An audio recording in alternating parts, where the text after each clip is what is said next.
Good morning and welcome to the December edition of The Road To. We're going to talk about 2016 and this insane year. And this is our annual wrap-up show. So some of us have come festively and in a holiday spirit. So happy holidays to all. We're going to start with an introduction of our core crew here, starting with Jim Parmelee on the right. Hi, I'm Jim Parmelee. I run the Northern Virginia Republican PAC and Republican Center for Tax Relief, and I also host some shows on this station, some additional other shows on this station. Thank you, Jim. Mm-hmm. John Flannery on the left. Yes, glad to be here. I'm a recovering federal prosecutor. I'm in private practice. I've been active in Democratic politics since I was 7 or 8, passing literature, probably before I could read what it said. And I'm dusting off my old 60s outfits so I can be protesting for the next year or so. Hopefully that the impeachment will happen that soon. Okay. And Mike Lane from Arlington. I hate to disappoint John, but I don't think it is going to happen that soon. Our viewers will remember that I'm the token inside the Beltway person. I spend most of my time trying to get Republicans elected to public office, or at least as many votes as they possibly can. Mm-hmm. And I'm declaring myself the chairman now that Donald Trump has indicated we are going to have a complete end to political correctness. We are not having any more happy holidays. It's now Merry Christmas to all. Okay. And Marlene Barney. Well, it's great to be here. I'm the co-producer of the program. I've come festively clad for the holidays. Disappointed with the elections, but I'm a social activist, an educator. I've reimagined, since the election, reimagined my Facebook page and also put up a Twitter page recently, The Real Revolution, breaking the final glass ceiling for everyone. It needs to be done. All right. And I'm Patti Morrissey, your hostess. Well, surprisingly, we're going to start with the election. Yay! Where do He's always such a good winner. Well, I think we should praise James for choosing who would be president in his prediction. He gets the prize, the only one who actually went out on the limb and said that Donald Trump would emerge victorious. That he I actually think I said he did went by have secret 1%, but yeah, it was. Let me ask you this though: some of those swing states that looked like Pennsylvania, for example, that they were pretty solidly in Hillary Clinton's territory until like the last couple weeks. Actually, the last couple days. Yeah. So I'm going to start with you, Jim. What do you think the tipping point was for those people, like my dad, for example, who are lifelong Republicans, not super comfortable with Trump? Like, what was the tipping point that got them out to vote for Trump? I think, a number of things. I mean, the polls tightened up right at the end, and then the last couple of days, they started to, go back toward Clinton, but still it had been significantly tighter. We saw a lot of movement in the polls when the Obamacare notices went out. And so for folks who not everybody gets the notices in the same way, because if you get to the employer and whatever, but for folks who are independent contractors and so on, people who are purchasing their own health insurance, they got the Obamacare, when they got their Obamacare notices and saw how huge the increases were in that, you actually saw a pretty quick, a movement there. Perhaps other business owners who realized what was happening to their businesses. It was sort of maybe a last straw. Then you had the reminder of the emails, but that didn't seem to move the numbers as much, because you would have expected another jump when the emails were brought up again, but they didn't really, and I was surprised at that. And so I think it was that. Also, late breaking folks at the end moved back toward Republicans, and evidently it seems a lot of millennials decided that they were going to vote for one of the other candidates rather than, as the Democrats perhaps expected, that they would move towards Which seemed to Clinton. make a difference in some of the states. And a lot of them didn't vote. Well, I think what we saw is that Trump always appealed to people on an emotional level of anger and hate and ignorance and discrimination. Make Happy white holidays. America. Well, Merry Christmas. Make Go Ebenezer Scrooge. Make America white again and dumber. I missed that part of the campaign. I know, but that might explain something about you. Uh-oh. So the other thing that I think was I didn't interrupt you guys when you were reveling in your false victory. Trump Trump's campaign was about a fact-free environment, unconstitutional, lawless, discrimination, defying all the things that make America great. And he was paying for that until Comey came out and wrongly, against all department regulations, helped fix the election for Trump. He should have been fired by the president for it. He wasn't. On top of it, Fox News reported that Hillary was going to be indicted after the election. To say that those things don't matter to voters is to talk nonsense, even in a fact-free, unconstitutional, lawless environment. And then on top of it, I think Hillary made a mistake not challenging the 3 states that are being challenged or trying to be challenged. And for example, in Michigan, there's only 10,000. She is challenging them, John. She's joining a challenge. Right. In Michigan, there's 10,704 votes, 0.2%.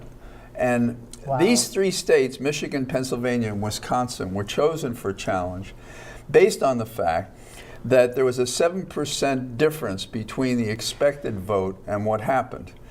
And statistically, what that means is there has to be an explanation for that inference. And Nat Silver, who has a website, he thinks he has an explanation, but he said it could be, it could have been generated in by cyber malware. He said it was if you adjust for demographics, that 7% disappears. But he said he couldn't be sure. Well, he and clearly the wasn't sure on the cybersecurity election, experts, including one as recently as a few days ago, said that it's a troubling statistic. So, how do you answer a troubling statistic? You study it. How do you study it? You study it by a recount. Now, in my business as a prosecutor, some acts evidence consciousness of guilt. So Trump, instead of saying, oh, the recount won't show anything, let America be secure, let's do it. But instead, he says it's a tactic, even though there is evidence and reason to ask the question. And then he suggests, without any evidence at all, in the fact-free environment that he is promoting, and the lawless environment he is promoting, that, oh, California, we should have a recount there because there was illegal voting going on and fixing. Well, if there was fixing, is he saying it only went in one direction and he didn't do it?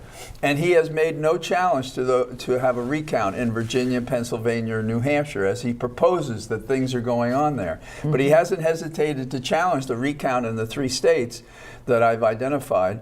And that is because he is only concerned in terms of writing a message to say, oh, this is all nonsense.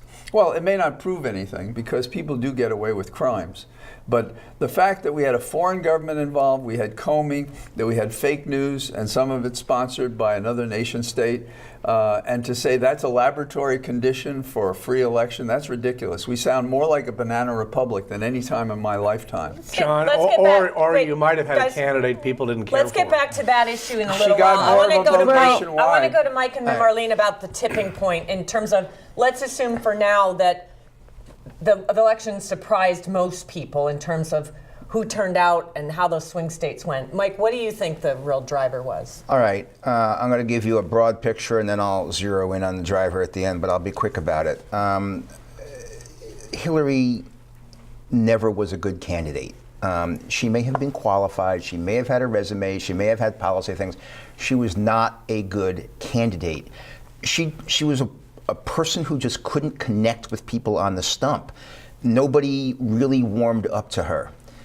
The second thing was they ran a lousy campaign. I mean, you know, Bill Clinton had been telling them from the convention that she lost these blue wall states that all collapsed. He'd been telling them from the convention she needed to go there because she lost those to Bernie Sanders and she needed to go in there and reinforce that. And the campaign dismissed Bill Clinton like a kook. You know, like, what's he talking about? Those are our blue wall states. We don't need to do it. Another aspect of a bad campaign was when the Access Hollywood tapes became public and Trump started really plummeting in the polls and Hillary was looking like a sure winner. Mm-hmm. They took her off the campaign trail. They wouldn't let her out there, presumably because they figured, you know, why take publicity away from Trump when he's tanking, or maybe they were afraid that, you know, there would be a possible mistake. If she had spent those 12 days that she didn't campaign at all near the end of the campaign, going to Pennsylvania and Michigan and Wisconsin and Ohio, might have been, probably not Ohio. Ohio was a landslide. All right, so then to zero in on your question, what was the tipping point? the thing was up in the air enough so that at the end, when almost inevitably undecideds break very strongly in favor of the challenger, Hillary Clinton, although not an incumbent, was successfully painted as the Secretary of Status Quo. This was a change election, and the status quo wasn't going to get it done. Yeah. Okay, Marlene? Well, I don't agree that Hillary was not a good candidate and that she didn't connect on the stump. There were a lot of people, I was very active in the campaign, there were a lot of people that she was connecting with, and there was a lot of enthusiasm for her. It was painted in the media that she couldn't connect with people and that there wasn't any enthusiasm, and that's not true. As far as her campaign, yeah, I think they made some very critical mistakes, and you mentioned quite a few of those. But 2 points that haven't already been brought up. One is the truth factor. It's really hard to run against a candidate who will say anything, whether it's based on fact or not based on fact, that his audience wants him to hear. Trump was astute in that he knew that it was really that this was really about the economy, and he said things and made promises to people about bringing back jobs, even though he himself manufactures most of his products in other countries. And he was never hit hard enough by Hillary's campaign on that. She started mentioning it, and then for some reason they pivoted, as the term is popular, pivoted away from that. And she was also put a lot, I think, too much on the defensive, or her campaign went defensive when it should have been going more offensive. The other thing is the whole electoral system. Nobody mentioned that Hillary won the popular vote so far by about 2.5 million votes. Right now it's like 48.1% to 46.4% for Trump, I believe.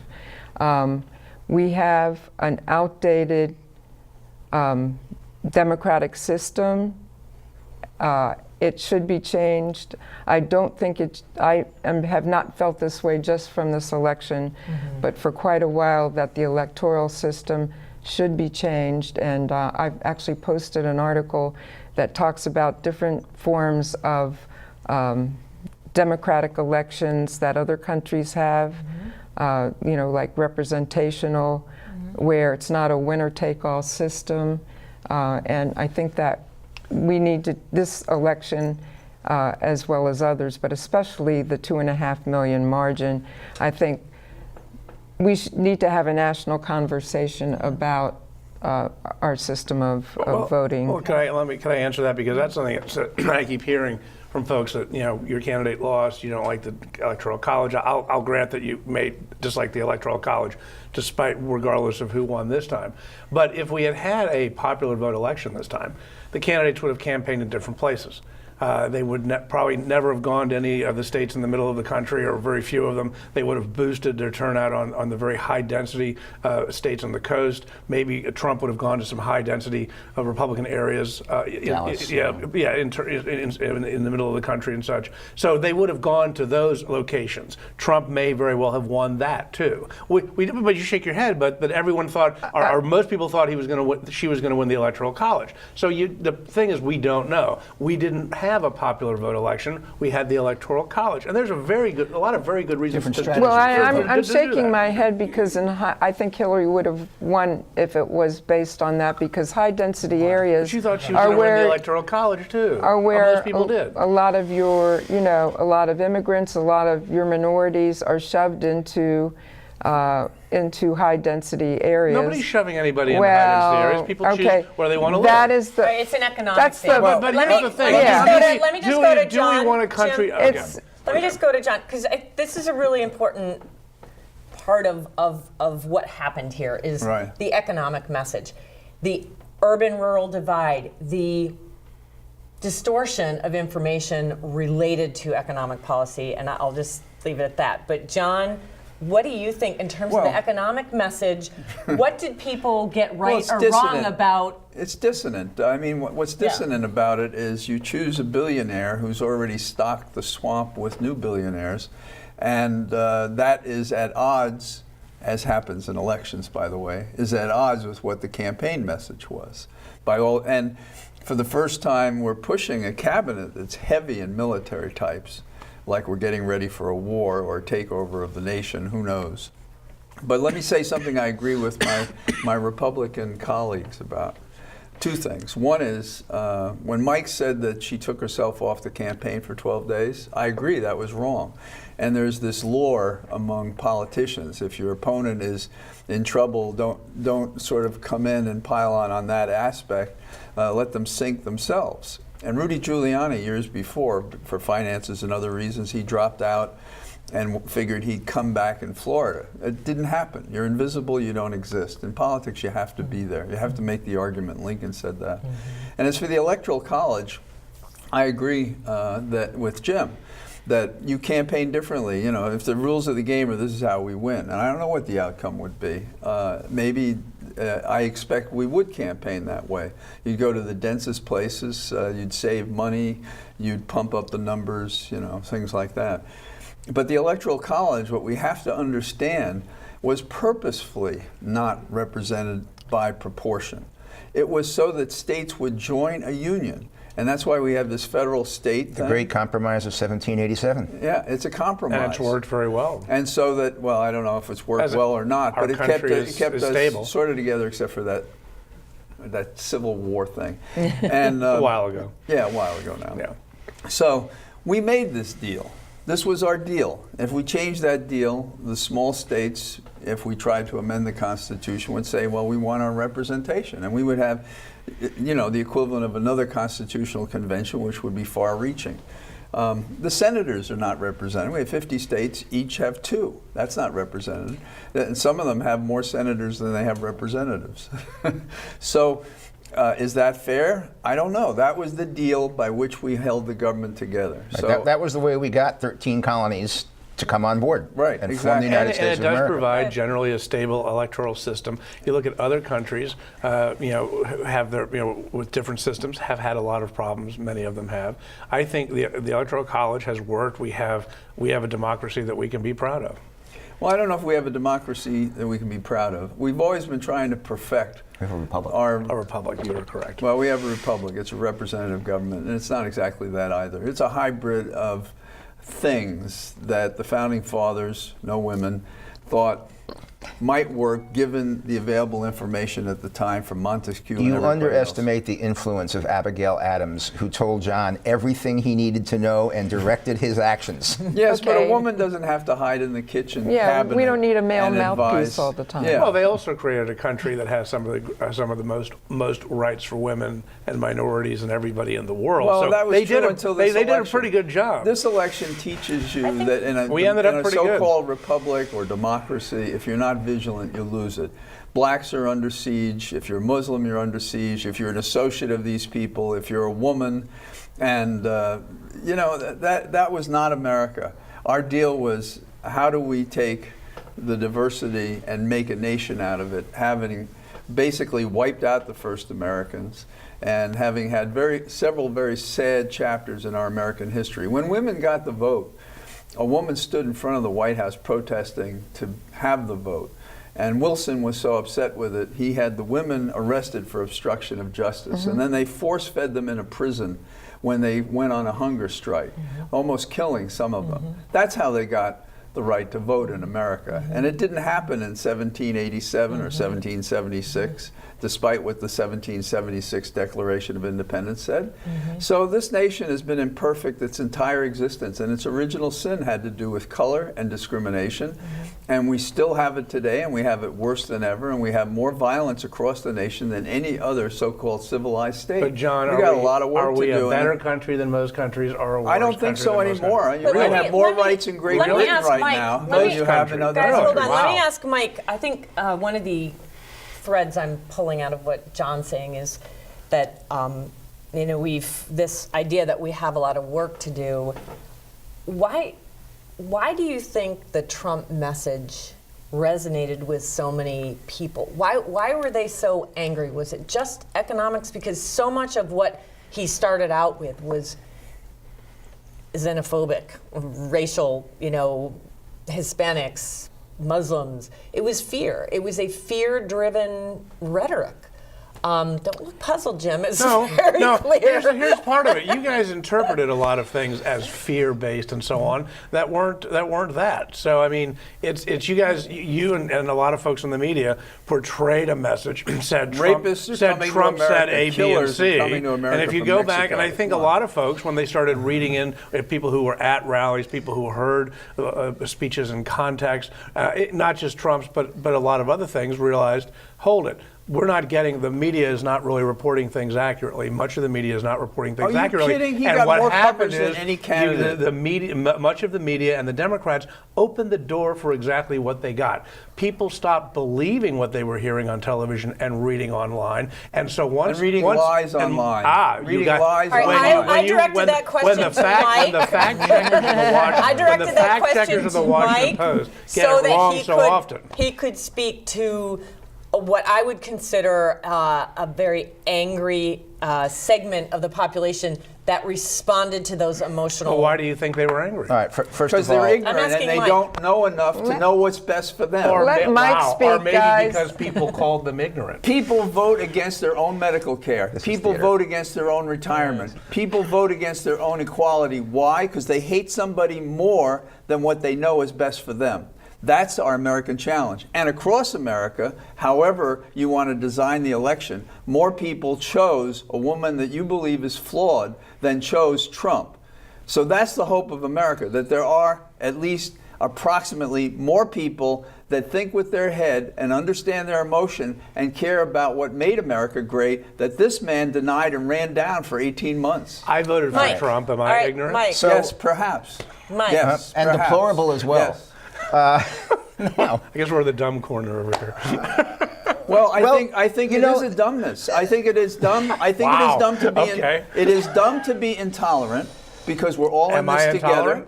Yes, apparently Mike, you we're are. Yes, apparently you know, are. John is a because different kind you're of dense Democrat. to the fact that women are being treated as second or third class citizens, and so is a whole variety of people. There is not a group that this man Trump, who would quote bring us together, he did not attack. He attacked every group you can imagine, almost. And if you're a white, probably by association with a woman or with a Muslim, or that you would dare to stand up and protest and then be called a paid protester, even though you're not. Let's go back to Mike, okay? All right, And then Marlene. All right. But John is doing such a good job portraying what happened. Let me start off. I think I am. Let me start off and Why dismiss people were angry. your characterization and your setup, which was that Yes, it was they're a homophobic, xenophobic, Islamophobic, sexist, racist, blah blah blah. I didn't say all that. I said All right. fear. But I think I'll that's buy what Hillary that. I'll said. accept You know, that. I dismissed that. But John, you just articulated that's exactly what it was. So I'll dismiss John too. Okay. So now, what was your question? What was? We've gotten so far from it. Why is America bad? Okay, right. How did the message? Emotionally responding to the cues, the very Okay, emotional this campaign. is an overly simplified, sympathetic, man, that would be weird. This is an You can overly coin words. simplified, I can. George Bush. Analysis of it. But I think ultimately it came down to the country and the world was moving in a globalistic direction. It's been something that's been coming on for a long time. It's been something that's not necessarily to the benefit of everybody, although we're told it's to the benefit of the world economy. Well, you know, that doesn't help the poor guy who's unemployed. And we saw the precursor to it in Britain last summer when they voted to exit the European Union, where essentially the voters there said, you know what? We've had it with this globalization thing. We want nationalism. And Donald Trump was able to capture that and bring the nationalistic message versus the globalist message that Hillary Clinton still had. And if you're measuring 12,000 votes in Michigan or 20,000 votes, whatever it was in Wisconsin, or 60,000 votes in Pennsylvania, you contrast Hillary going to the really dead industrial areas saying, well, you know, we've put most of you out of business, and if there's any of you still in business, we're going to make sure you're out of business too, because it's not good for the global environment. And you get Trump going in there and saying, we're going to bring these jobs back. We're going to make it count. I like your analysis. However, but I mean, that could be the... This is the schizophrenia that I've been trying to understand. Most conservatives believe in a almost pure market philosophy, like supply and demand, you know, let the market decide. So Trump goes out there with almost the opposite message, right? We're going to keep the coal industry going. We're gonna close our borders. Well, we're gonna force corporations to stay here. That is anathema to what I've heard from Republicans. All right. When I was one, also for years and years. And you're welcome back anytime. What is that? What is that voting segment that is like? Okay. Confused about what the reality of the global economy is, because even if they don't like it, it is reality. Okay, couple things. First of all, there was a large percentage of Trump voters who gave him a pass on his specific rhetoric because they realized he was an inexperienced politician and didn't necessarily mean everything he said. Yeah. He may have said, we're going to force this. Can we time out right there? Because we have to take a break. We're getting so into this. It's great. But we'll pick it up, and then we've got Marlene over here chomping at the bit to contribute. So we'll be right back after the break. Following the tragic events of September 11th, there have been hundreds of violent attacks against innocent Americans. Remember what that flag you're waving stands for. Remember, please stop the hate. We're stronger when we are united. Remember what that flag you're waving stands for. One nation. Under God. Indivisible. With liberty. And justice. For all. in America, there's either room for everyone or it's not America. Don't pick the wrong fight. Let's keep America land of the free. Stop the hate. You'd never know it on the battlefield, but nearly half of today's military are National Guard and reservists. However, they can't answer our nation's call without their employer's support. If you're an employer, visit esgr.org and find out how to do your part. After all, their response depends on yours. This is Mommy's bed. Me and Jenny were jumping on it. Mommy's gun fell on the floor. I was a cowboy. Bang, bang, bang, bang. I said, Jenny, wake up, it's just pretend. But she wouldn't wake up.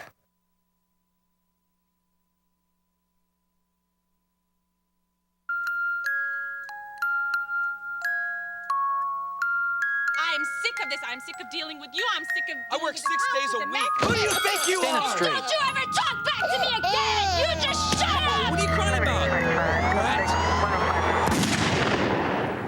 What a child learns about violence, a child learns for life. Teach carefully. We can show you how. Act Against Violence. Call 877-ACT-WISE for a free brochure. Sweetheart, smoke outside now. You promise. Okay, hon. Sweetheart, smoke outside now. You promise. What kind of man are you? I'm a father. Look here, my father was a father, and he smoked his brains out in the house. Watch as he blows those smoke rings on my little red face. You probably have asthma. Asthma? Schmasma. I'm telling you, nothing's gonna happen to your kids. I swear. Don't swear when you're lying. You know very well that thousands of kids get bronchitis, ear infections, and even pneumonia from their parents' cigarette smoke. And didn't you promise your little angels you'd smoke outside? Hey, Daddy. Those little devils are just so sweet. Do the right thing. Please, smoke outside. Until you can stop, go out for your kids. Take the pledge.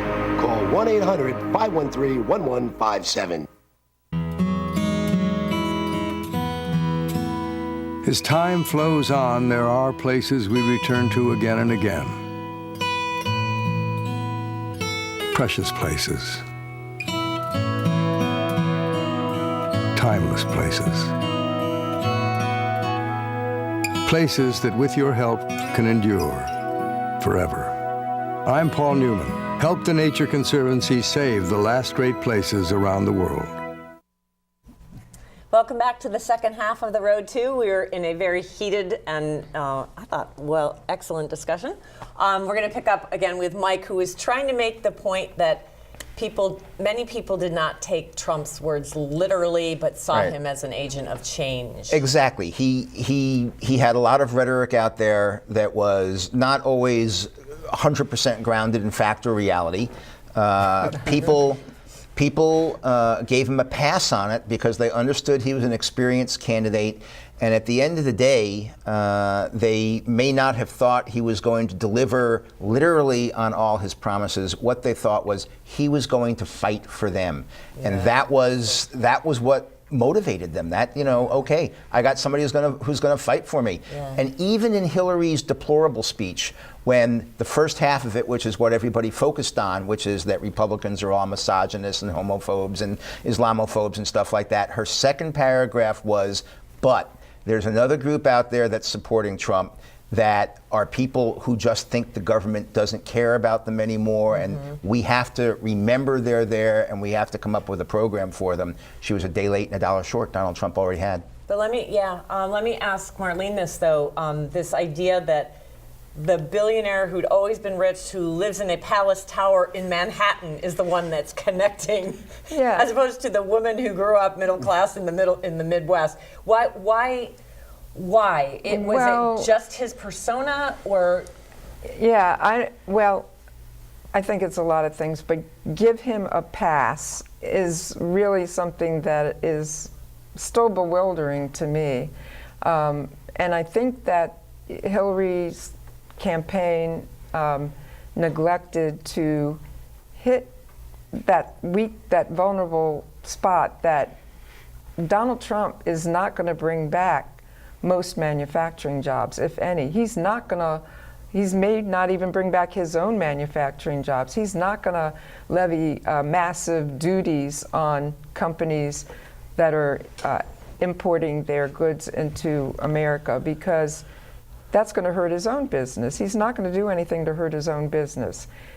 This giving carrots to Carrier, he's not going to be able to maintain that. He was able to do it in Indiana because his running mate, the vice president-elect, is still the governor of Indiana. So he agreed to these massive state taxes or tax breaks for Carrier. But, that's not going to be, they're saying, people are saying, well, or the media is saying it's setting a precedent.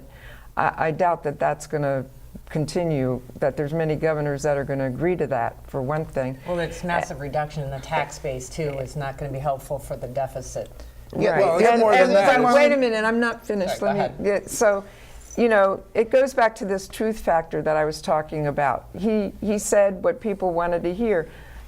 And the people in West Virginia and Kentucky and in Ohio that work in the mines and worked in manufacturing and are out of work now, I don't think they were just giving him a pass. I think those people truly believed that he's going to bring back their jobs and he's going to put coal miners back to work. That's not going to happen. Well, he may very well put coal miners. Well, I think coal miners will go back to work. No, they won't. They won't. He's going to they won't. reduce the Very regulations. few, because the whole thing is maybe some jobs in clean coal, but no, where America should be going is being a leader, as Hillary said, in the alternative renewable energy sources. And Hillary, I think, failed to make a strong enough, boil it down into things that, for example, Bill Clinton as a candidate was able to say in very simple words, take a complex idea and say it simply. And I don't think Hillary did that enough to say, your future is in retraining, and yes, you will be put back to work, but it's going to be in these jobs. She was being honest when she said coal miners aren't going back to work. Well, and she did mention in the coal mines. Well, but coal mining. But keep in mind, a lot of these jobs disappeared not just out of the ether, but because people like Hillary Clinton took action to crush the coal industry, to restrict the oil industry, How did she do that? by EPA. I mean, Secretary of Go State, down the list EPA. of things. She As was New York as Senator? a senator. Yes, as a senator, she her voted for the husband- restrictive her husband EPA did some of these regulations. things. God, Well, guys, yeah, are that we sort going to of pretend makes climate sense. change is a joke, or is this? No, it is. I mean, we don't have to pretend. It is. Oh yeah, The- so we're going to have poisoned air and poisoned water now. So you Well, want- okay. Oh, wait, so hold it. So now we've gone from, well, we didn't crush the coal industry to, yes, we did crush the coal industry, but here's why. If you're a voter in West Virginia or Ohio or some of those places, perhaps we are this going is to not pull the out of best the Paris argument for you. Accord. We are going to repeal Obama's last regulation out of the EPA on clean air. Those things are gone on January 20th. And the deaths will go and up. are you They're just happy gone. about The deaths that? will go up. And the pipeline. Absolutely And what about elated the- what because about- they what are about a the net pipeline deficit for to the oil that's United already being States. drilled? I return to my original position. You guys are sociopaths. Let me explain what I think happened in this I'm glad election. it's a positive campaign. Well, I think if you don't care about the health of people I'm a in dumb America, sociopath, okay, evidently. if you don't care, extending it to the industry that they pump poison into the air, and you'd be happy if they'd export our oil and coal and gas offshore by putting pipelines that leak all through neighborhoods where hopefully the people aren't politically powerful enough that you can by eminent domain just overrun their, quote, democratic right to protest, but ineffectually because, for example, in Virginia, our state legislature is owned by Dominion. Both parties, including the governor. The entire state is corrupt. It's a beautiful, corrupt borough. And you, like the voters, are prepared to give away your health and give away your safety for corporate corporate predators. I almost want to have like a list of all the names you've called me today. Well, but I think, although I love you as an individual, I mean, I know you're wrong. the viewers You're the so viewers wrong. would be stunned. I think that John's we're friends, point is but so wrong. at this. John is upset. Correct me if I'm wrong, John, but No, I'm not I think upset. John's point is I'm right. you cannot seriously, as an educated citizen of the United States, say that climate change is not a critical issue. I can you cannot say as an educated person in the United States, despite what John thinks, is that we can do better with our coal industry. We can do better with oil. We can do the pipelines that we need to build. It's not like by not building the pipelines, restructure our energy industry around natural gas. He didn't say that he believed in climate change. Are we all going to We stop? have a president-elect who says it's a hoax from China. I mean, you do we need to believe that? catalog That's your everything candidate. in this studio that is made from oil, that is made from petroleum? I mean, think come that's on. good? Here's the thing, John. No. Climate that we're wearing, that some of us are wearing. That No, there are good uses for This oil. is cloth. Climate change happens all the time, okay? We're going through a climate change. What you haven't proven, or what your political arguments haven't proven, is the scientific side of it. There is no science that indicates. There's no science that indicates this is man-made. Yes, he's a Neanderthal. You're a sociopath. The two of you guys would fail. So, basic do we have a bingo? biology. Do we have a bingo So card? in 2007, your greenie guru, Mr. Gore, told me that by 2013 I was going to be living underwater. No debate, no discussion. I would be underwater by 2013. Why don't you read what Dr. Hansen of NASA I'm not says, underwater, has said John. since the 70s. So what's with your greenie Are you guru familiar Gore? with Dr. Hansen? Jim Hansen. Yes. Do you know who he is? Yes, NASA guy or Yeah, something. have you ever read any of his reports? Because he's a real scientist. Yeah, However, and he didn't invent the internet. And he gets Regardless 100% of his money from the federal government to do his research. By the So way, a I lot of asked these you, predictions, you know, where's where's his his have been money coming incorrect. from? So the Doesn't mean government, they will continue he to gave be his incorrect. predictions during Republican and Democratic administration. All right, guys, I think you we know. have I think we have a stalemate here, but I'm really surprised. I want to add one thing. can I ask- I'd like to add let one me- thing. I'm really After surprised John, that you guys can I- aren't looking forward to Well, let me- new industries. We that are, we are, and sociopath. let the market look. This alleged problem, which I actually believe is a problem. I think overall we ought to have cleaner air rather than dirty air. I'm totally in for let's phase this A lot stuff more out. than that, But this is a 50-year project. This is not Yeah. a 5-year project. Oh, no, no, okay? So does that a reason let's. for But not it's a starting? 50-year project that started 20 years ago. Yeah. So No, it's a 50-year project that so starts as today. these people in Florida are losing their land and the value of their land But we're- because of Oh, so No, billionaires Let's on the get back, Florida even coast, if it I don't starts feel too today. sorry It's not for just them. I'm billionaires. sorry. That's Let's get interesting back to, because you have a billionaire president, and you're saying you don't care about billionaires on the coast, but you care about everybody Evidently, except you when think they don't that the fit your billionaire political president argument. doesn't I care about think that's the billionaires. only way. You know, I understand John, what you're saying. Unlike you, I aspire to be a billionaire. I think it would be cool to be a billionaire. And that's why you would And I tolerate the wonder abuses about of the health billionaires to everybody premiums. else until you become one. I wonder when about it's the more health likely you and I are going premiums to levitate before we become From a insurance billionaire. corporations that let's- are owned by billionaires, all of a sudden raising their premiums sky high. Well, the Guys, insurance companies It wanted was- that was Obamacare because not it was a great, the it was a Affordable Care Act. Can we payoff talk for it. about? Money in their Can we pocket. talk about?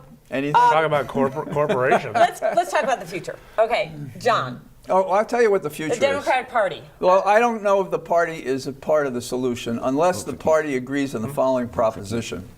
That if we are not the loyal opposition to a man who would break down all of the bases that formed this country and that made it great, that he has spent his entire campaign running down, unless the party, and I'm concerned because the Democratic Party in the Senate said, let's work along. Fools. This is a man who is a racist, who's a bigot, who's a xenophobist, who's all the things we've said, who denies in climate change, who doesn't know anything about the military, only yesterday or the day before spoke to Taiwan in violation of decades of positions that we have taken as to... Yeah, well, see... Thank God. Yes, are you ready to have your house turned into a war Let's zone? let's put old Red China on notice that they can't be complete Red and China total is our belligerents banker. in the South China Well, Sea. first of all, it's not very red anymore. It's as capitalistic as we are. And next to that, it's our banker. And next to that, we export stuff then to we them have, and they to if us. they're our banker, then we have some influence over them. And they kind of stop being belligerents that's right. in the South We China can do Sea. what Trump normally does, and not pay. A simple Not little phone pay. call as a warning shot over the bow was a perfect way to go about it. Yeah, that's right. A shot across the bow with a nation that has nuclear I think weapons. my That's bigger- a smart policy. I think my biggest concern, even just on a process issue, is that he's making these phone calls without the proper intelligence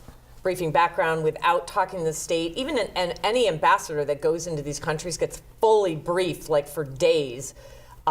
They're called ambassadorials to prepare them for the context and he's just literally like picking up the phone and talking to these people. It's crazy. Well, Marlene. let me finish one thought. I'll only take it 2 seconds. You know what? The punchline. He doesn't need Obama to brief him on what to say. I'm sorry. It's the country. It It's is- not about Obama. It's about the United We States. are going to have a different foreign policy than we had under Obama. So the It was a punchline- disaster. And he's not the We're going to president be yet. respected The again. punchline is we have the numbers, and we will be protesting in the street with the Million Woman March, for example. That's one thing. You're going to get we a million? will be what? You're going to get $1 million? I don't know what we're going to get. But that's the difference between us. If This is real. If more women This had is voted for real. Hillary, No, she this would is have real. won. This is how we got rid of Nixon. This is how we stopped the war. more This is how we're millennials going to had. stop this president. So- we're going to get All our right. rights. We're going to retain them. We're going to have our First Amendment rights. We're not going to have a president who's conflicted by owning property all around the world and not doing anything John, about no, it. no. We're Is it- going let me to jump in also here. go to the Hold Hill. on. Is it We're going to fair- be in the courtrooms. Is it fair We're to gonna sum be up? Is everywhere. it fair to sum up what you're saying, that there's not going to be any unity? That your job is to make him a one-term president? No, he declared that we were not united anymore. He divided us into a million pieces, and he shattered it around Right. the world so that he could be the one strong man like Huey Long So your or objective Hitler is to make him or a one-term Mussolini or Lenin. So there's no That is his unity, objective. one-term president Now is we got- John's now we've attitude. gotten Okay. to No, I think there may not be Ben, another election. Ben, There stop may before not I be another whistle. election. Marlene, Hold on, I'm but- going to whistle and you're not going to like it. Okay. Okay, so the future of the Democratic Party? Yes, thank you. Okay, well, first of all, I think that we have to, it's imperative that we push back, protest, hold him and his administration accountable. I'm not saying we obstruct everything. I know there's some people, my husband would disagree with that. The producer of the show, co-producer, thinks that we should do exactly what the Republicans did and obstruct everything. I do think that if he comes up once in a while with an idea that we're agreeable to, No. Absolutely no. No, absolutely not. It's a lulling approach. Let her talk. It's a lulling I'm not approach. saying normalize, but most of those things we're not going to be agreeable to, and we should push back and hold him accountable with, the Women's March on Washington and every other thing that we can do, which is what my Facebook page and my Twitter page, The Real Revolution, talks about, actions and events that you can take now. Right now, as we're speaking, like the appointment of Bannon, the white nationalist supremacist, to a position in the, as his advisor, and every other thing that's going on. And the other thing, and the point that I was going to make, hoping to make, besides the pushing back, what was it? Gee, I've just lost it. That's You're okay. having a I was very going to ask you about health She got so excited about calling people We've got 20 names. 20 million Right. people that have You know. health care.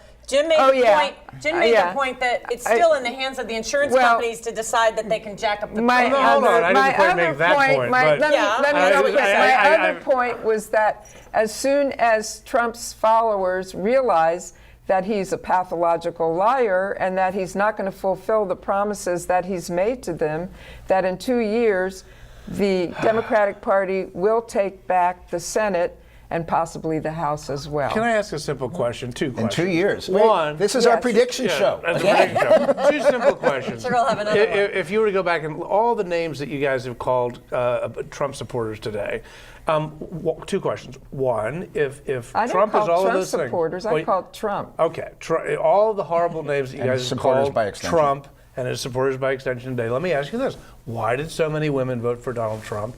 And with all of the counties, when you go and look at a lot of the counties that voted I said twice, they were hold on, stupid, that didn't I? voted twice for Obama, they voted 2 times in a row, Obama, and then this time they voted for Trump.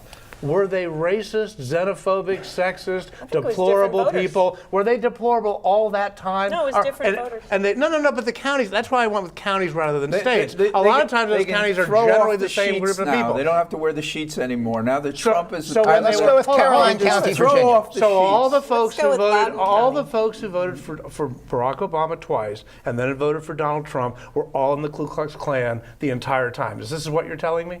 I don't know what you're saying. I'm saying there are, I don't why would understand people why, voted for how you can Obama, connect, then they voted for how Trump? you can connect masses of voters like they're not different people at different times. No, Under there are plenty of circumstances people. in which there was voter suppression. Oh, let's say North Carolina, for instance. So you're You know? saying that nobody voted?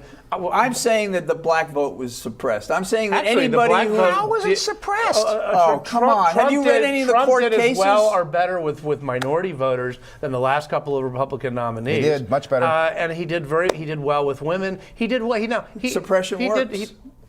Suppression So works. the answer Lies to everything work. is suppression. Lies, suppression. I think we can't ignore the many false things that were said during the campaign. By the media? Absolutely. And No, Hillary. by the campaign. By the By campaign. your Some campaign. And by Hillary. by- And by the Washington Post, and by the New York Washington Times, Post, and the by Washington ABC, Post, NBC, no, CBS. real news organizations, And by Hillary for and not America. just those Guys, this is a real newspapers. danger here. So this It is is. something I'm It is glad it you is a started great talking danger. about this because I Fact-free campaigning. would say we have the most diverse, massive amount of different sources of news ever in the history of the world, right? But yet we had a presidential candidate who, with a broad brush, says the media is corrupt. Any media that says something negative about me or calls me on something I said that was not true are corrupt. Heil that is Trump. a very Heil First Trump. Amendment. Heil First Trump. Amendment. Heil That Trump. is a very, Heil very Trump. scary thing. Heil Trump. And he- That's what we're dealing with. John appears to be a white supremacist. I know. I mean, man, understand. get a clip Some of that people little might have move. understood. I wanna who are get not back- We don't need to literalists, blow. that We don't that's need an to blow up example. these strange minorities of people that are doing stuff like that. We just need to talk about. We have the freest press ever, but yet we have a president now who is painting them as corrupt. There are so many voices out there. In that sense, it's a beautiful thing, and people get to Look, Patti, try to fact To check. be and- fair, the many of publisher- them painted him as terrible. The too. publisher of the New York Times issued a public apology to the world saying that the Times missed it. They became cheerleaders for the Clinton campaign. They didn't report unbiased news. They were doing their best as an organization to get her elected, and they blew it. And he promised to didn't do say- better. he didn't That's say exactly that. what the He publisher didn't say of the they New were York trying- Times said. They were trying to get Hillary All right, elected. you tell me what he said, John. He didn't say that. He got. In Did he terms of apologize controlling for their press, biased coverage? Because they Guys, said seriously. anything, Trump wanted to throw him out of his Did room. he Didn't want to apologize for talk their to him. biased coverage? No, I don't believe Yes, he did. he did. No, he did not. Look it up, folks. Let's be honest, okay? We had a candidate who was incredibly prepared for the job. We had a candidate who was incredibly unprepared for the job. Disagree. Mike, you said something yeah. earlier. And the prepared one You won. said something. Donald Trump. And the unprepared one won. please. You said something earlier that was really smart about people didn't really care that much about that. They cared about the person that they thought was passionately going to do something. He was going to be for on their them. side, you know? So I think let's not play games about Trump told the truth or anything like that. Let's just admit that there is an emotional connection between his anger on behalf of these people that were angry. But my question is, were they angry about the right things?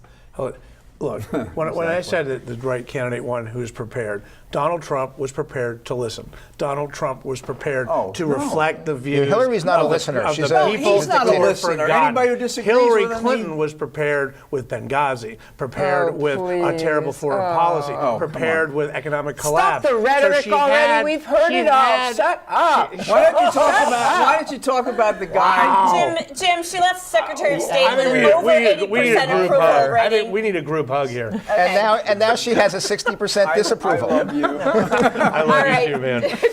So obviously her record did not extend. All right, I want to go back to your question of about 7-8 minutes ago, maybe 10, about the future of the Democratic Party. Okay, what a difference an election makes. 6 months ago, we're talking about the Republican Party being marginalized. We're talking about it being only a regional party, not a national party. We're talking about how it can't, survive. It's got to find new ways to connect with voters, blah, blah, blah. And the Democrats will rule forever.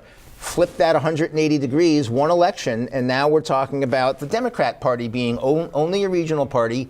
We control how many states, governorships. We control the Senate. We control. I'm just saying. I'm just saying it all flip. What is the coherent political so philosophy that people are voting for? Okay, Satan. That's so we're what I talking. wanna know. We're talking about the direction that the Democratic Party is heading in. Darth Vader, Satan. It's all those dark figures. So we're talking. Dr. Strange. We're talking only about the direction that the Democratic Party needs to head. And my advice from a Republican is worth exactly what you're going to pay for, but listen to me carefully, okay? I am listening. As a partisan Republican, please vote for Keith Ellison, okay? This would be really helpful. That's your entire solution. Well, we're not talking about that. Because I like Tom Ellison will Perez. shrink you from 16 states to 8 in about 4 years. Yeah. And here's a What guy do you think about Pelosi? Here's a guy who just yesterday, fantastic. Just yesterday, the Anti-Defamation League, labeled him a disqualified anti-Semitic and anti-Israel candidate. Yeah. Okay. So please vote for Keith Ellison. I want to go back to Marlene. I want to go back to Marlene about as the Democratic Party regroups, right, and analyzes what just happened. For me, one of the biggest lessons is the emotional piece, right? You have got to hit some of those nerves. The positive nerves would be a good thing, but what in terms of policy that you think are really critical issues for the Democrats to stand firm on as the Republicans attempt to take down some of these key areas of progress in climate change and the environment and healthcare and things that are really important to the future of our country. Go ahead. Yeah. We need to, like I said before, we need to hold them accountable. So we can't let anything feel normal. The media wants to normalize everything. The mainstream media is, let's face it, they're owned by corporate billionaires as well, most of them. Left-wing billionaires, evidently. And friends of Donald Trump and the Republican Party. Are you kidding me? No, I'm not. The New York Times, the Washington Post, Washington Post. ABC, Please, that's CBS, Jeff NBC. Bezos. No. Oh yeah, big Republican. No, the New York Bezos. He's a left-wing. I was going to say big. That New was York sarcasm. Times maybe big is the Republican. only authentic mainstream media outlet left. Come on, you don't believe any of this. Anyway, even MSNBC these days is looking kind of like Fox Light during the day. Wow. But all right.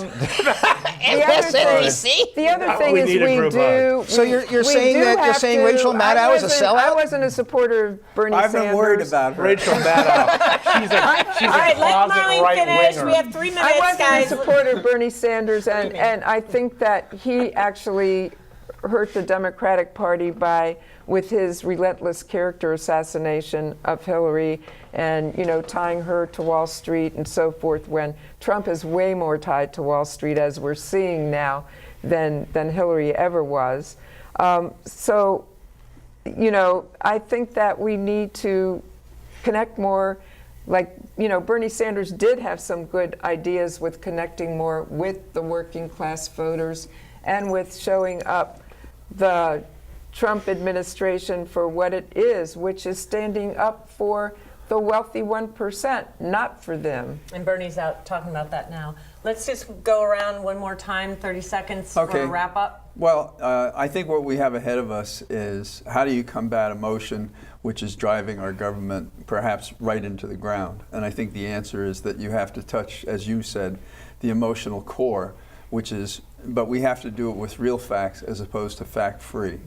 Now, Jefferson said a nation that expects to be ignorant and free expects what never was and never will be.